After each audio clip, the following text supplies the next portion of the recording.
అబ్బా! అమృతంలా ఉంది పాయసం అంటారు. తాగిన ప్రతి ఒక్కరు కూడా. ఈ పాయసము దేనితో చేశామో మనం చెప్పేదాకా తెలీదు. ఇది మిల్లెట్ పాయసం అని. ఈరోజు మనము మిల్లెట్స్ అలాగే సగ్గుబియ్యంతో ఒక మంచి పాయసం చేసుకున్నాము. ఇక్కడ నేనైతే లిటిల్ మిల్లెట్స్ తీసుకున్నానమాట. ఇవి చిన్నగా ఉంటాయి, సామలు అంటారు వీటిని. ఈ సామల్ని ఒక గరిటె నిండుగా తీసుకొని బాగా కడిగి రాత్రంతా నానబెట్టుకున్నాను.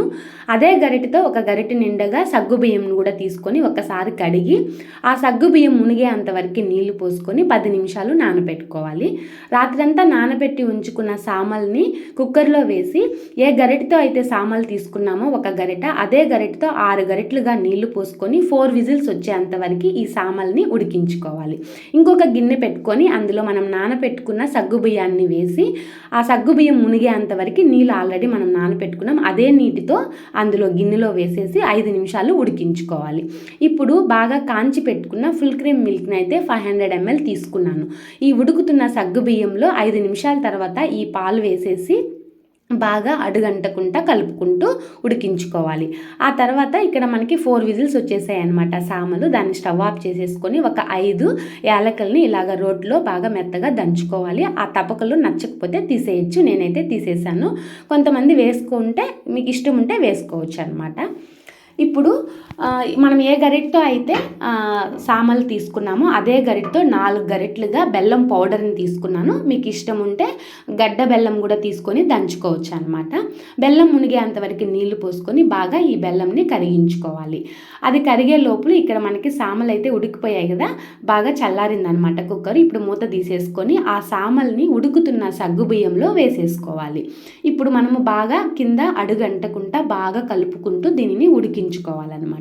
దీనిని ఎక్కువ సమయంతో మనం ఉడికించుకోవాల్సిన అవసరం లేదు. ఆల్రెడీ సగ్గుబియ్యం కూడా పాలల్లో మంచిగా ఉడికిపోయాయి. మనం కుక్కర్లో ఉడికించుకున్నాము సామల్ని. పెద్ద పొంగొచ్చి ఉడుకుతుందన్నమాట. ఆ సమయంలో స్టవ్ ఆఫ్ చేసుకుంటే సరిపోతుంది. ఇప్పుడు కనిపిస్తుందేమో కదా మీకు వీడియోలో, ఇదే విధంగా పెద్ద పొంగొచ్చి బాగా ఉడుకుతుంది.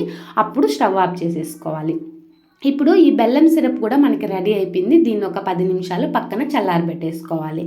ఆ తర్వాత ఆల్రెడీ మనకి ఉడకబెట్టుకున్నాం కదా పాయసంని, దీన్ని కూడా పక్కన ఉంచుకున్నాము. ఇప్పుడు ఒక చిన్న గిన్నె పెట్టుకొని అందులో 5 స్పూన్స్ నెయ్యి వేసుకోవాలి.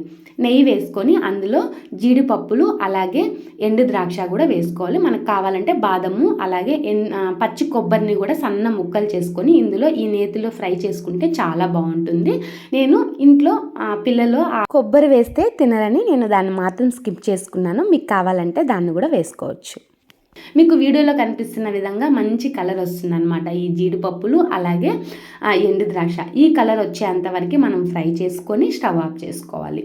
ఇప్పుడు మనం ఆల్రెడీ చేసి పెట్టుకున్న బెల్లం సిరప్ని ఈ విధంగా వడపోసేసుకుంటే చెత్త ఇసుక అలాంటివి ఏదన్నా ఉంటే కూడా నీట్గా వచ్చేస్తుంది అనమాట పక్కకి. ఇప్పుడు మనం ఆల్రెడీ చేసి పెట్టుకున్న పాయసంలో మీకు వీడియోలో కనిపిస్తున్న విధంగా ఈ బెల్లం సిరప్ని ఇలాగ రౌండ్గా తిప్పుతూ పోసుకొని ఒక 5 నిమిషాలు అలా ఉంచేసేయాలి. 5 నిమిషాల తర్వాత మీకు వీడియోలో కనిపిస్తున్న విధంగా ఇట కింద నుంచి బాగా కలుపుకోవాలి. ఇలా చేయడం వల్ల మనకి ఆ బెల్లం సిరప్ పాలల్లో వేసినప్పుడు విరగదనమాట. అందుకోసం మనము బెల్లం సిరప్ని చల్లారి పెట్టుకున్న తర్వాత ఇందులో వేసుకోవాలి.